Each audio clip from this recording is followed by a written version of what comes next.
Саламатсыңарбы балдар? Кыргыз тили 5 класс, 4 чейрек, 1 сабак. Жеткен мектеп лицейин кыргыз тили жана адабият мугалими Асанова Сонубү Озбековна. Балдар, алгач сабакты баштаардан мурун өзүбүзгө жагымдуу маанай түзүп алсак. Кана балдар тууралуу, коңгурон угалы, көңүл коюп сабакка көптү билип алалы. Бүгүнкү сабакты жакшы маанай менен, көңүл коюу менен угуп, жакшы ийгиликтерге жетишебиз деген ойдомун. Балдар, мурунку сабагыбызда маани берүүчү сөз түркүмдөрү жөнүндө маалымат алганбыз.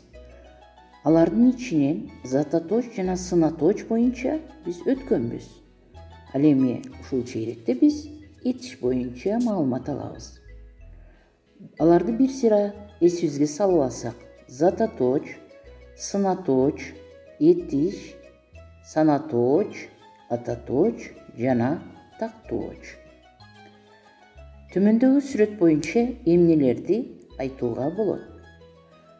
Сүрөттөгү кыймыл аракетти билдирген сөздөрдү тапкыла. Ар бир сүрөттөгү кыймыл аракет бири-бирине окшошобу? Окшошсо эмнеси менен? Азаматсыңар? Демек балдар, бүгүнкү биздин өтө турган темабыз этиш. Алгач сабагыбызга адаттагыдай эле сабактын максатын коюп алсак. Биринчи максатыбыз этиш, анын грамматикалык белгилери боюнча маалымат аласыңар. Экинчи, морфологиялык талдоо жүргүзүүгө машыгасыңар. Үчүнчү, толук, эркин талдоону калыптандырасыңар. Ой азаматтар.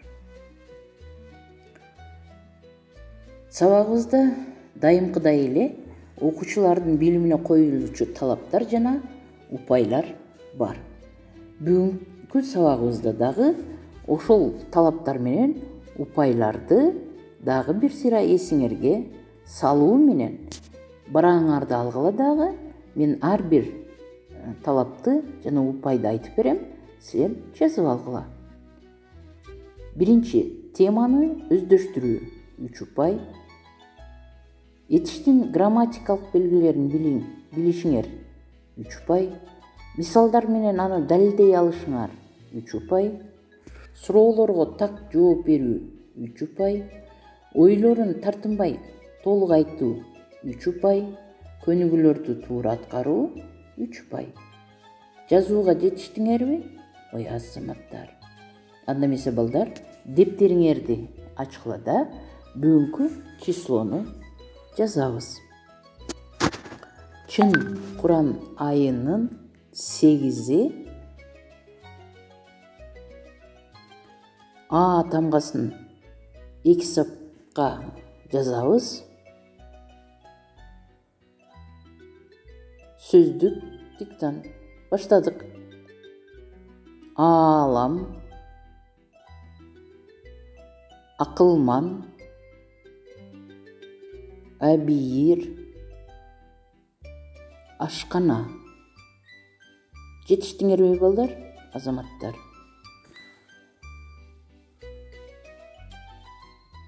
Демек, этиш деген эмне? Этиш заттын кыймыл аракетин ал-абалын билдирип, төмөндөгүдөй суроолорго жооп берет. Эмне кылды, эмне кылып жатат, эмне кылат. Мисал келтиребиз балдар. Балдар көл жээгинде эс алып кайтышты. Балдар эмне кылышты? Эс алып кайтышты. Алия сабак аткарып жатат. Алия эмне кылды? Аткарып жатат. Алымбек гүлдү белекке берет. Эмне кылат? Берет.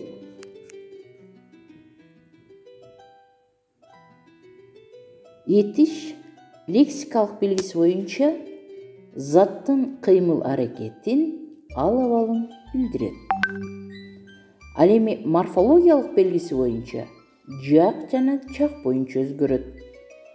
Синтаксистик кызматты аткарууда баяндоочтун, бышыктоочтун милдетин аткарат. Менен жак жана сан боюнча ээрчишет. Анда эмесе балдар, китебиңердин 140-бетин ачкылада машыгуу жумуштарын жасайбыз. 440-көнүгүнү көчүрүп жазып, андагы кыймыл аракетти билдирген сөздөрдүн астын сызабыз. Демек балдар, этиш сүйлөмдө баяндоочтун милдетин аткарса, баяндоочту биз кандай сызык менен сызчу элек? Азаматтар, 2 түз сызык менен сызабыз. Анда көнүгүнү көчүрүп жазабыз дагы, кыймыл аракетти билдирген сөздөрдүн астын сызабыз. Жазып бүтсөңөр, анда бир сыйра текшеребиз. Адам эмгеги менен даңктанат. Бул сүйлөмдө кыймыл аракетти билдирген сөз даңктанат. Эмне кылат? Даңктанат. Бардыгыңар ушундайбы? Азаматтар, кийинки сүйлөм. Кыштын камын жазда ойло. Эмне кыл? Ойло. Демек, кыймыл аракетти билдирген сөз ойло. Айбийириңди жашыңдан сакта. Эмне кыл? Сакта. Ысык көл кышында тоңбойт. Эмне болбойт? Тоңбойт. Кайгысы жок кара сууга семирет. Эмне кылат? Семирет. Өпкөсү жок өзүн мактайт. Эмне кылат? Мактайт. Адам өлөт. Искусство эч качан өлбөйт. Эмне болот? Өлөт. Эмне болбойт? Эч качан өлбөйт. Алымдын аракетинен Каныбек бардыгын тааныды. Эмне кылды? Тааныды. Азаматтар, бардыгыңар жетиштиңер деп ойлойм. Кийинки көнүгүбүз 441 көнүгүү. Тамсилди окуп, кыймыл аракетти билдирген сөздөрдү тапкыла. Кандай суроого жооп берет деген көнүгүүнүн берилиши бар экен. Демек, мен азыр силерге тамсилди окуп берем, ал эми силер ошол тамсилдеги кыймыл аракетти билдирген сөздөрдү карап тургула. Ит сөөк тиштеп көпүрөдөн өтүп келе жатты. Дал суунун орто жерине келгенде эки жакты карады. Суудан дагы бир иттин сөөк тиштеп турганын көрдү. Адегенде ушунун сөөгүн тартып жейин деген ой менен имерилди. Сууга секирерде өз сөөгүн ыргытып жиберди. Агып өлө жаздап араң чыгып келди. Тамсил жактыбы балдар? Демек, бул тамсилде эмне жөнүндө берилиптир? Ит жөнүндө. Ой, азаматтар, биздин ар бирибиздин корообузда итибиз барбы? Итиңерди жакшы көрөсүңөрбү? Айрым мезгилде иттерибиз өтө ачкөз болуп кетет. Канакейин балдар, кайрадан көнүгүүгө кайрылсак. Кыймыл аракетти билдирген сөздөр кайсы сөздөр экен? Азаматтар, анда эмесе бир сыйра текшеребиз. Тиштеп. Эмне кылып? Тиштеп. Эмне кылды? Келе жатты. Эмне кылды? Келгенде. Эмне кылды? Карады. Эмне кылды? Көрдү. Эмне кылды? Имерилди. Эмне кылды? Ыргытып жиберди. Эмне кылды? Чыгып келди. Демек, ушул сөздөрдүн бардыгы кыймыл аракетти билдирген сөздөр экен. Кандай суроолорго жооп берди? эмне кылды, эмне кылып жатат деген суроолорго жооп берди. 442 көнүгүү. Көнүгүүнүн берилишин окуйбуз. Берилген сөздөрдү катыштырып сүйлөм түзгүлө. Эмне үчүн булар этиш деп аталат? Аларды оңго мүчөгө ажыраткыла. Демек, балдар, бул жерде ырдады, иштеди, сүйлөдү, окуп жатат, батты, кетип бара жатат, отурду деген сөздөр жазылган. Ушул сөздөрдү ар бирине катыштырып сүйлөм түзөбүз. Өз алдынча иштөө.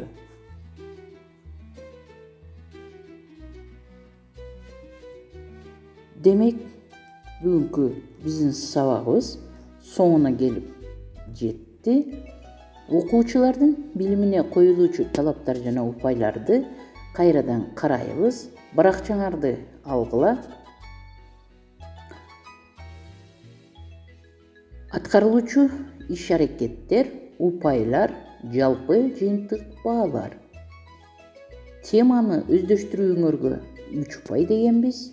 Этиштиктин грамматикалык белгилеринин берилиши 3 упай. Мисалдар менен далилдей алышыңар 3 упай.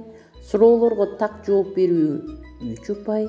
Ойлорун тартынбай толук айтуу 3 упай. Көнүгүүлөрдү туура аткаруу 3 упай.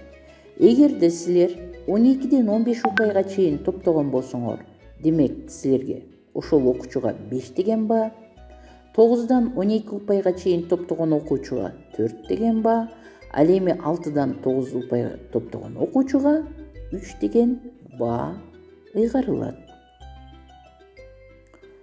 Үйдө аткарылуучу жумуштар. 443 көнүгүүнү көчүрүп жазып, андагы кыймыл-аракетти билдирген сөздөрдүн астын сызасыңар. Ал сөздөр кандай суроого жооп берерин табасыңар.